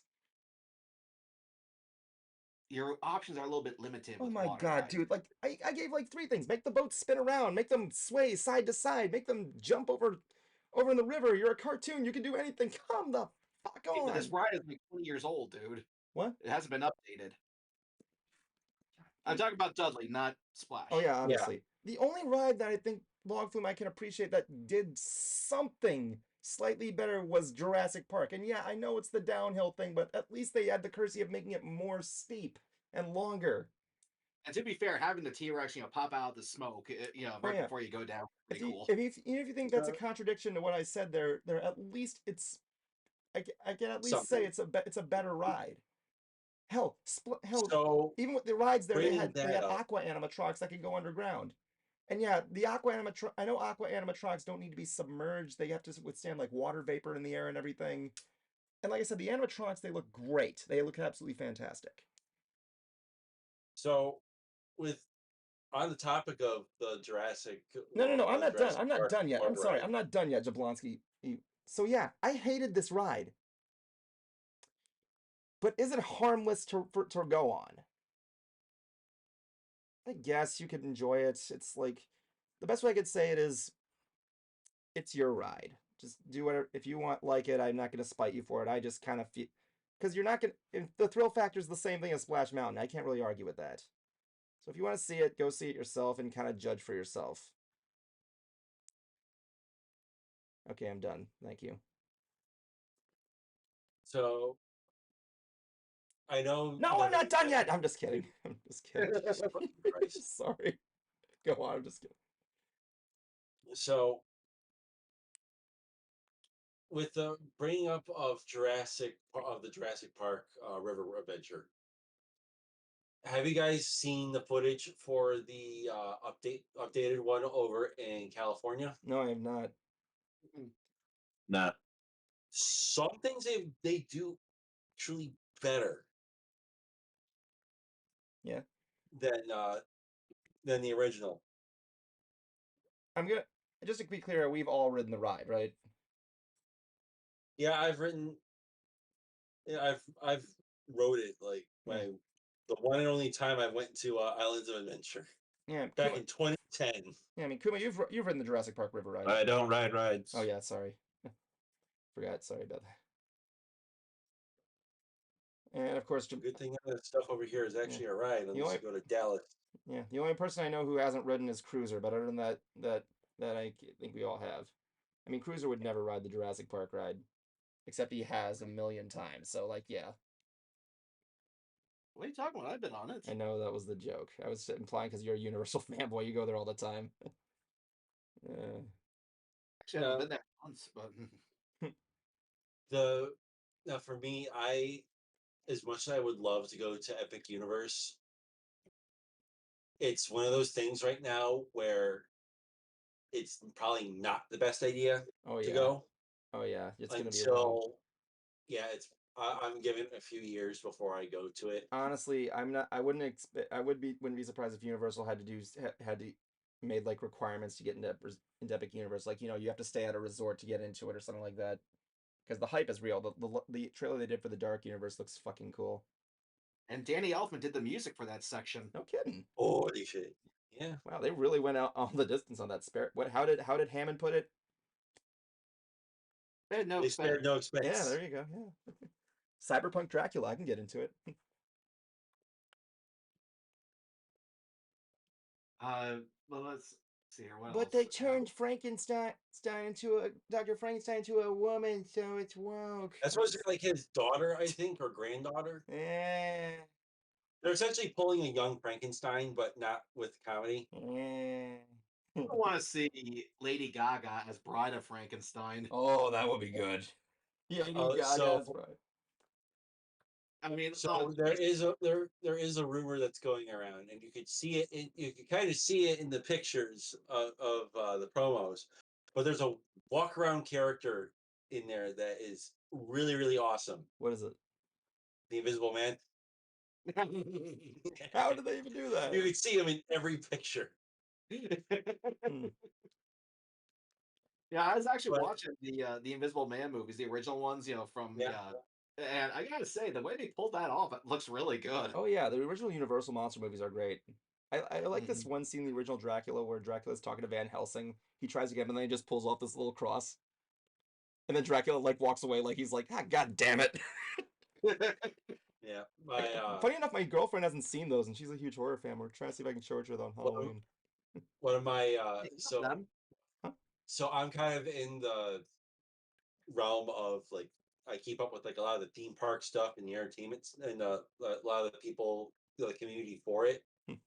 some people were going off about the Wolfman animatronic, saying, "Oh, the Yeti was like the first one." Blah blah blah blah blah. I'm like, do you not see? Do you not see how this thing is gonna fucking work? Hmm. It's like it puts the Yeti to shame. Yes, it is, and it is a good animatronic. However, that thing's been in B mode for years. Well, yeah, because Oh, if they put it in A mode, the only way to get it back in A mode is they have to take the ride apart. That's the problem. Yeah. And when they put it in A mode, they also got to make sure. Oh yeah, that's right. This thing almost killed somebody, so I'm not gonna. Yeah. And also another fun fact with the Wolfman animatronic, someone tried to enhance the brightness on the video for the Wolfman. Universal is smart, really fucking smart. What did they do? They blacked out the face of the Wolfman animatronic. Oh, that's cool. What is it, like a projected face? No, it's just a dark circle. Nice. They censored the Wolfman animatronic's face. I'm like, you cheeky bastards! I love you. Kuma, despite not, This is from a big Disney fanboy too. So I want to get back there. Kuma, despite not being a rider in amusement park rides, is there anything in Epic Universe you're looking forward to the most? No, I even look forward to like checking out Super Mario World or anything like that. Anything like that, I or like, mean, it's just still just gonna be a place. There's nothing really specific. No. eh. All right. Well, that was the thing. uh, The thing that I liked about this, I think this park's going to be a marvel in theme park technology, no doubt. But but that comes at a cost. Universal I actually was talking to a guy in maintenance when we were on the buzz ride. I'm like I saw the animatronics for the Universal ride. He's like, "Yep, I'm feeling really bad for the guys who are there." I'm like, "What do you mean?" When there's too many animatronics on something, maintenance for it is going to be very lax. I'm like, why? Because there's like so many you gotta like get into and everything like that. Like you have to update, you have to go in there and like repair it all at once. Sometimes you don't have time to repair one, so it's gonna be they're either gonna make it a nightmare to keep up to date with all that tech, or like they might have to just whenever they repair something, they do at one thing. Because I think also the hard part is Universal outsources their guys who do like their animatronic and tech. Like I don't know, Cruiser, if you yeah, ever heard about the famous Jaws ride incidents. oh yes, of Yes. course. One of the maintenance workers saying, "Yeah, this is the problem with the shark. We can't fix this thing. They got to call a guy from an outside source to get it." Yeah, and of course there was that famous complaint. If Disney had designed this ride, their maintenance guys would have gotten it back up and yeah, that's an actual quote. I'm not even kidding. Oh, I know that, but you cut out there for a I said second. Disney would have gotten their if this was made by Disney, they would have gotten this thing back up yesterday. Because Disney has their own company that makes their own shit. You know what I'm saying? Mhm. I'm not saying as a theme park to take sides. I mean, at this point, I know there's not really a theme park war, but like the point I'm making is that like yeah, Universal needs to are gonna have to keep up that maintenance on all that when it comes out. Well, but has the technology on them improved? For what? That's the thing. For what thing? For animatronics. Well, when it comes to I mean, animatronics, when the more I mean, advanced they look at the one for the Navi River Adventure. The one at the very end, that was beautiful. oh yeah, she's easily one of the best animatronics ever made. The Mhm. priestess, especially Yeah, since her dialogue goes on for like 30 minutes. but the movement in there is just so fluid. Yeah, that's kind of one thing I learned. I'm like, basically the thing is, the more fluid it gets, the harder it is to maintain. And yeah. actually that shouldn't be surprising. I mean, like animatronics these days are amazing. But you know what I actually like to see a ride do? Would like to like say like take a dark room ride. A dark ride, yeah. I'd like to have it feature live actors. They experimented with that in the past.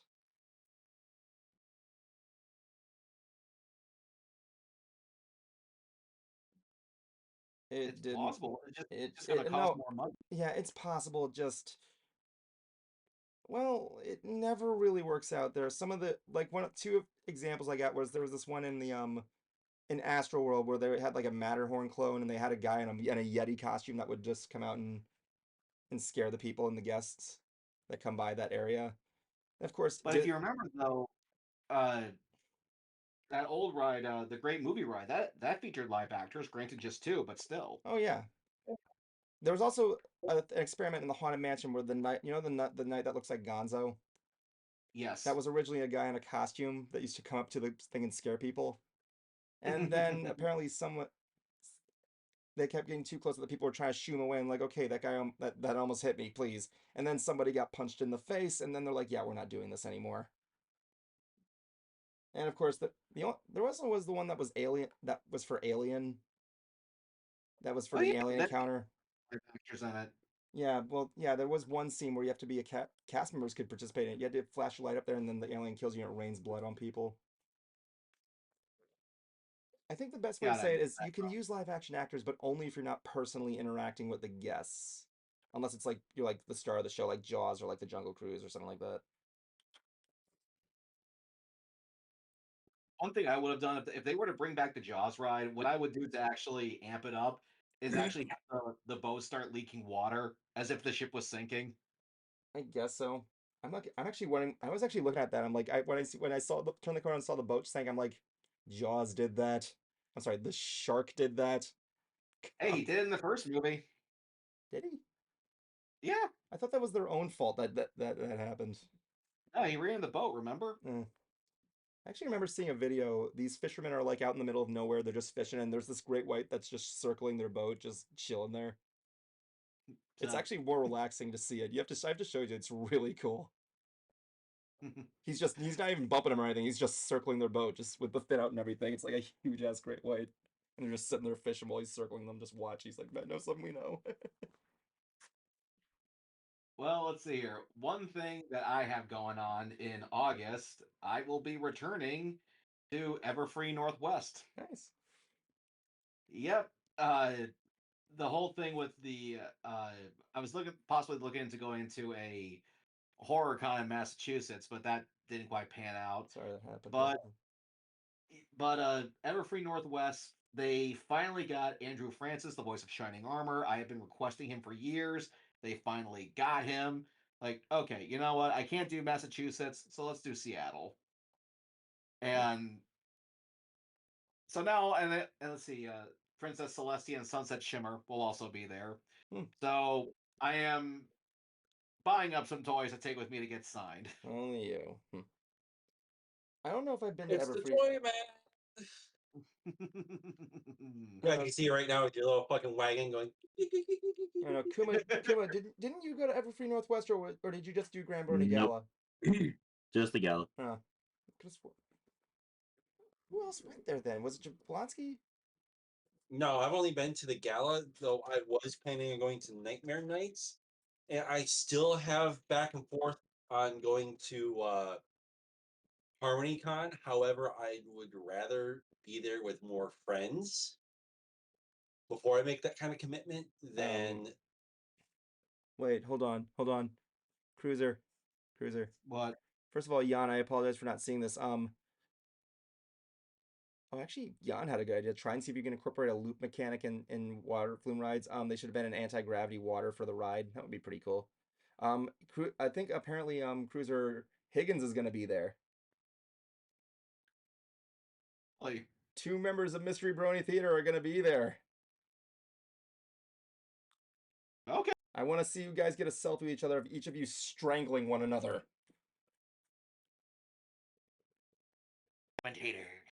There you go. I just want a picture of you trying to. I wish I was there with you because I get like be like holding you back while you friggin'. Jablonski, you and me should go there so I get a shot of me holding back Cruiser and you holding back Higgins. Is Brony going there? Nah, he can't make it. Well, he's got a wedding to plan for and all that. Yeah. So Yeah, that he does. Okay, Higgins. Granted, Fine. I do too, but Then ask Higgins this, dude. If you're listening to this, my flight goes back on Monday, like for a lot of people. However, the people I am bunking with check out on Sunday, Is it quite possible if I can spend Sunday night with you? Higgins, Cruiser wants to sleep with you. Could you hang out on Sunday? I'm just kidding. Because you say yes, no. Cruiser, don't worry. Cruiser and I have slept with each other. It's fine. You didn't bang it. I can certainly ask, lol, he said. I'm fuzzy. What can I say? We didn't have sex. I don't know. Why are you guys getting out of your goddamn mind? What the fuck? Hey, if you guys only have one, if you guys only have one bed, nuts to butts. It ain't gay without ain't gay with clothes on. That. Nuts to No, butts. I went to a Pokemon regional with a few friends, and that was like the running gag because we had to share beds. Oh my Nuts. god. I can't believe I never heard of it. Don't make me come in there. Giggity. Phrasing? I don't have anything set up for 5 people. That's what he said.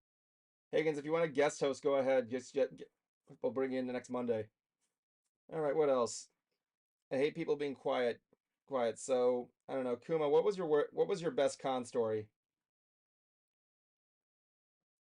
I don't really have one. Don't really have one. I mean, you've been to a lot.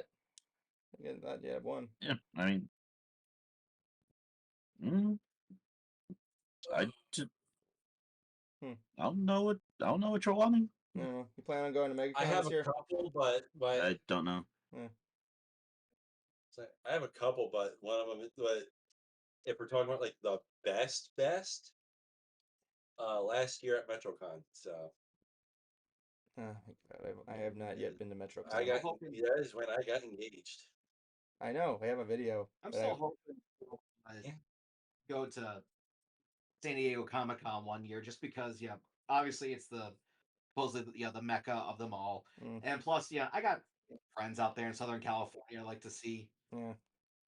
And like, if you want to do, if there's anything I've learned from anybody who's been to San Diego Comic-Con, dude, everybody says the same thing. You gotta plan it a year in advance. You gotta save like a year in advance.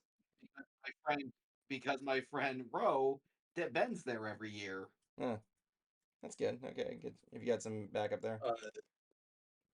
The other con story that I got is when I heckled a stand-up comedian that was one of the guests. Was it Uncle Yo? Remember this one? Yes, it was Uncle Yo. It's the Uncle Yo story. So, anyway, ladies and gentlemen, I present to you Jablonski's famous Uncle Yo story, featuring Uncle Jablonski and his Uncle Yo story. Okay, so this was back in 2011. This was like the first convention I went to on my own. No school club, no chaperone. It was just me. So it was a good day. New York weather around the time that they host it is iffy at best. Sometimes it's hot, sometimes it's cold. It was a nice day all around. So I went to the 18 plus show for Uncle Yo, and he starts his bit going. Starts the bits going through the motions, and then he gets on to about how with if you guys remember, Daniel Radcliffe did, I think, Broadway for a while, and he got in the most infamous picture was him with a horse. And he brought this up just as he was talking about the horse. I shout at the top of my lungs, Wilbur! because if you've seen the picture, it's a white horse. And Mr. Ed is a white horse. I mean, all that was on that show was black and white, but I know what you're saying. Yeah. No, like the horse was actually white. Oh, I see. So, anyways, he goes like, so everyone went into a tizzy. They were laughing their asses off. Even Uncle Yo was laughing his ass off at it. So he was like, "Okay, who did that?" I stood up proudly because I felt like that was the best moment of my life. If I'm like after the show, if I remember it correctly, I went down to get his autograph. I still have them. They're probably in storage somewhere. Actually, no, I think I have one from. Oh yeah, Closest I'm I've ever just gonna seen take. Jablonski get I'm to gonna us. take the insert out. So I got his autograph on the back of my con badge. Mm-hmm. And as he was signing stuff, because I also bought stuff from him, Yeah. he was like, "Dude, that was kind of a dick thing to do, but oh my fucking god, that was hilarious." Aside from the Aqua Teen Hunger Force story, the one time I did heckle a comedian, I went to see Steve Byrne, who is this Korean and Irish comedian. Sounds like a drinking problem waiting to start. And Steve Burns? yeah, The guy who hosted Blue's Uh, Clues. no, Oh. Different guy. Oh. yeah.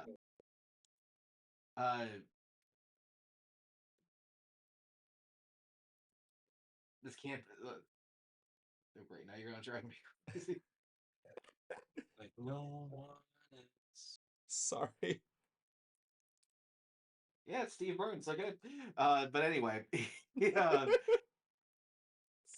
This was like maybe back in like 2010, I think. And I go see him, and the first joke he does, he says, yeah, he says, you realize you can never just go and just purchase something at Walmart anymore. Like you go, this was before self checkouts became a big thing. They always like you put your stuff on the counter. They always go, "Did you find everything?" And I did a yeah, and he just looks at me and goes, "What?" I told him I used to work for Walmart. It's like, you used to work for Walmart? Why would you say that out loud?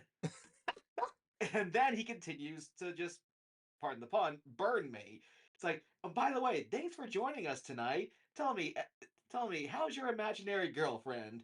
And I go, ask her, she's right here. And this was like during Christmas season. And so there's a fake Christmas tree behind him with like fake presents. And he goes, okay, that deserves a present. Hold on. He takes a present and throws it at me. But then he blesses me with a real present because he was promoting his latest DVD and he gives it to me. He calls me Super Nerd. And I go, can you sign it for me? They're like, he goes, right now? Yeah. Like the crowd roots him all like, yeah, sign it for him. It's like, okay, sure. And he signs it for me while he's on stage. And I told him that I first saw him on Comedy Central Presents, which was this showcase show where up and coming comics can do like a quick 30-minute special. And told him that I have been following him ever since. And the entire crowd goes, oh.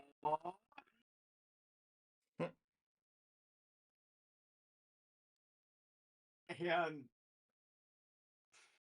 like I think he was like even cracking like making World of Warcraft jokes at me, but I just took it. And I sent him an email later that night saying, you know, the kicker is I've never played World of Warcraft. Like not even close. The closest I ever came was when a demo disc came in an episode of South Park. But I didn't want to ruin the show. I'd spent 3 days out in Vegas, went to 2 shows, and didn't get picked on. I wanted to be the guy who gets picked on because you got to be part of the show. That's what I wanted.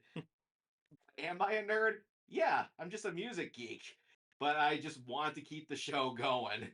And he goes, "You are my true friend." Should see if we can get him on the show. When was the last time you spoke to him? Too long ago. He wouldn't remember. Oh yeah.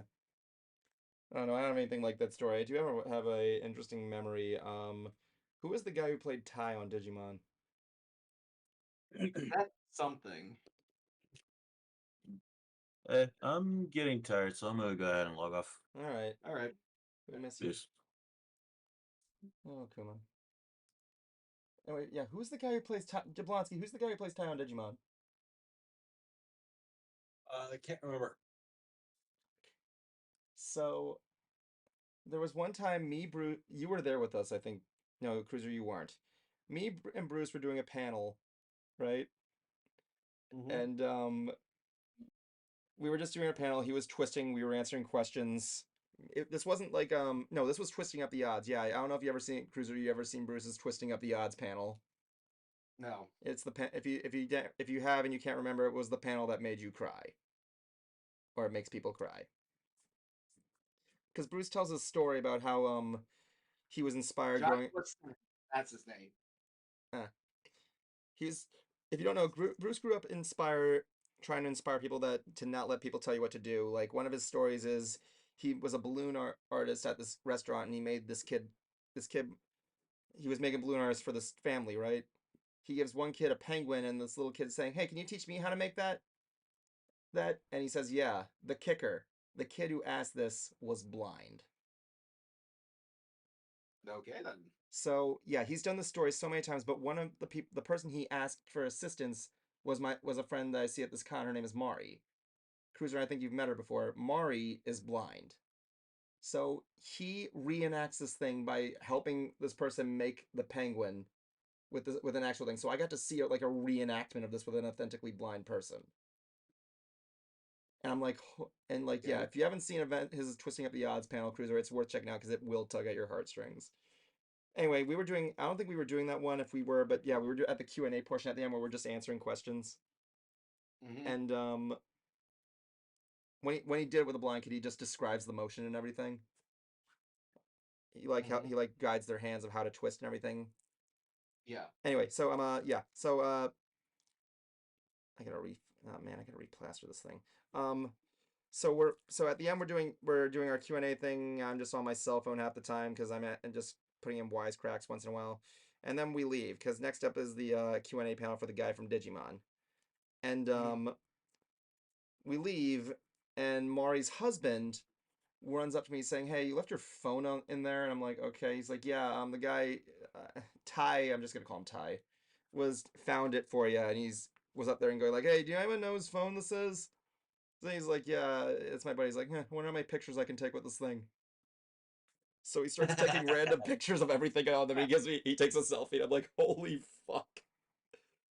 Surprisingly, I've actually done that before. Like, I'll occasionally, whenever I'm at the parks, I'll ask people, like, would you like me to take the picture for you so you can both be in the photo? Like, oh yeah, sure, thanks. And if it's a phone I know how to work, I will usually, and it has the two cameras, one that's on the front and one's on the back.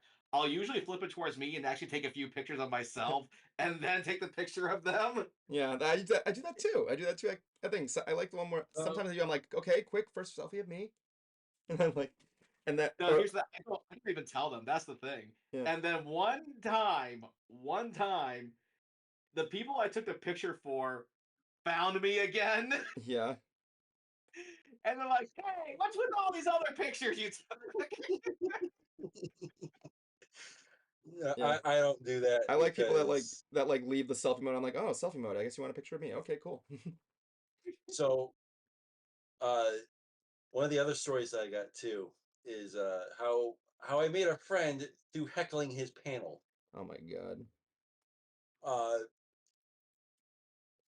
are you guys, either of you guys familiar with Edwin? Yeah, I remember. He was Big Mac in the gala.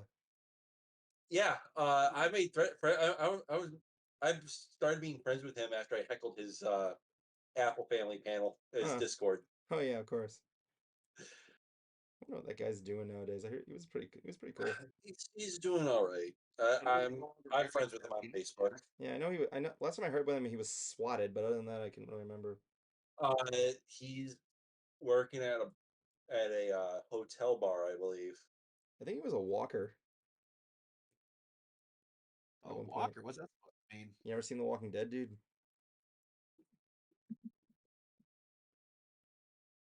He was a walker So, on the cosplay he did. No, he was on The Walking Dead as an extra, I think. Oh, that's pretty fucking cool. If you ask him and he said no, I might be thinking of Joey because I know he was on Walking Dead. Yeah, again, just an extra, but still pretty cool. Yeah. Uh, Oh my god, Cruiser, I want to give you this thought that I learned before I forget it. You know the shrimp episode of Smiling Friends.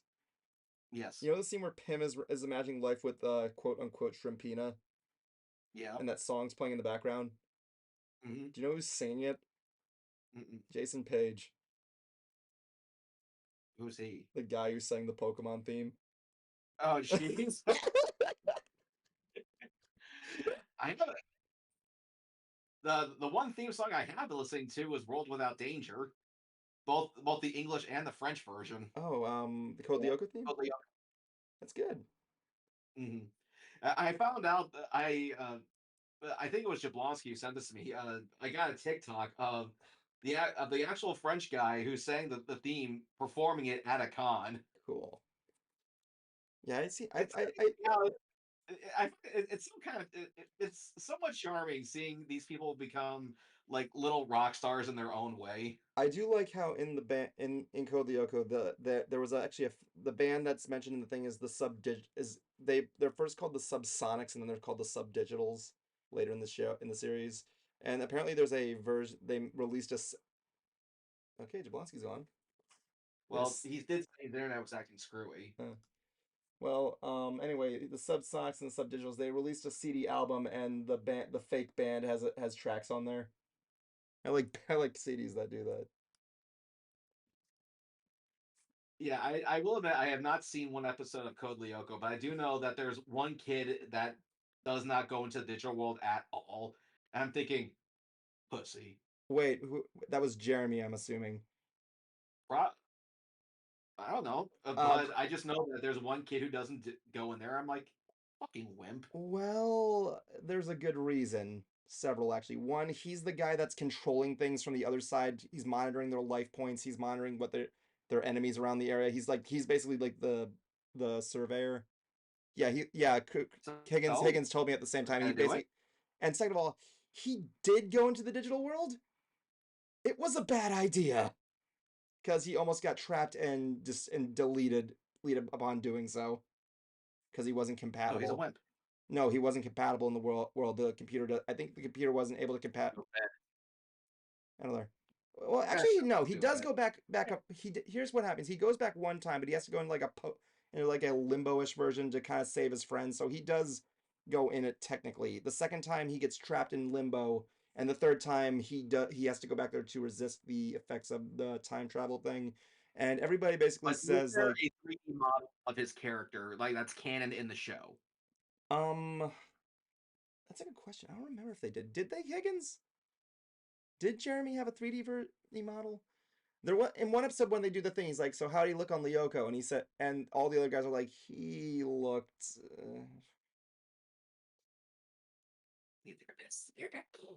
Yeah, Xana almost fucked him over or something. If he did, then I don't remember it. Did he? Let me see. Jeremy Belpois and Jeremy Belpois Lyoko form. Did he? No, I think he was in the he did in the live action version. I don't know. Let me see. Well, there are fan art versions. Why didn't Jeremy go to Lyoko?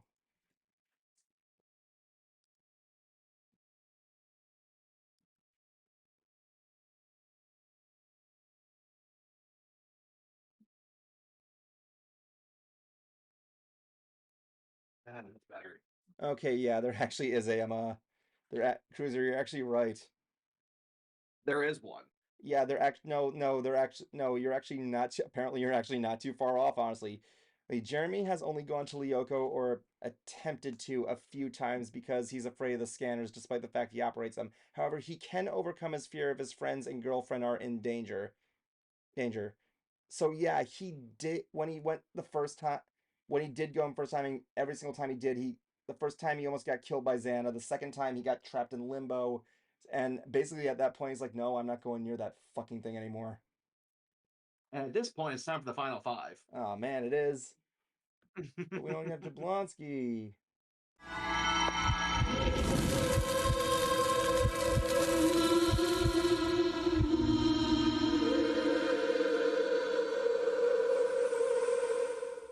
All right, welcome to the final five, everybody. Welcome to the final five. So, I guess I'll go first here. Not much to say. But yeah, just aside. Wait, what? When's Whirl? Well, I said that in the beginning. I'm working on the next one there. It's pretty soon. I mean, I'm gonna bug you for the chat after the stream. Okay, that's fine. Honestly, I kind of told everybody that Hoof Rock was done, but you know, I'll let you go anyway. So yeah, Yeah, the next Block is done. It's not related to ponies. It's something that was a response to Quiet on Set and some of the other things that have come out of Hollywood and the entertainment industry as of late. I got a few friends making some surprise appearances. One of them has actually been on the show. The other two, I hope we can have on at some point. All kind of depends on scheduling. And I've been working more with my book. I am getting so close to finishing the first draft. Like, I just wrote the big final battle. Now it's time for the aftermath. But as soon as that's done, I gotta now do the music for it. So, cool. And I'm hoping to bring back the Park Geeks live streamcast here soon. Just gotta work with everyone's schedules. There you go. So yeah, that's what's going on. Oh, that's I guess since Kuma's not here, we can't do Kuma's quote of the week. I mean, I could do a quote. Yeah, let me do a quote. I haven't done a quote in a while. Well, so why not?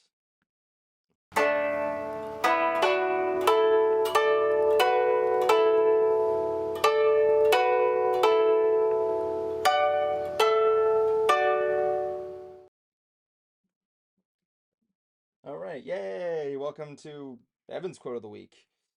Today, my quote of the week comes from Roger Ebert. I'm sorry, Gene Siskel, one of the two critics of Siskel and Ebert. During the Gene Siskel Ebert the Gene Siskel tribute that Roger Ebert hosted after Siskel's death, he ended the thing with a quote that Roger Ebert always included in his interviews that he concluded with, and that quote is, "What do you know for sure?" And with that, I don't know, Kuma's always better at these endings.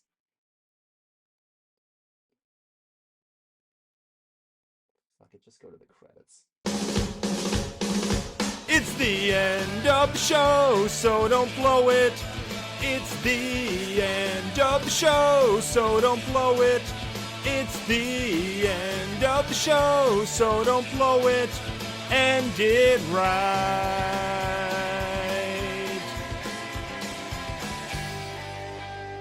My life is a bacon-wrapped hell on earth.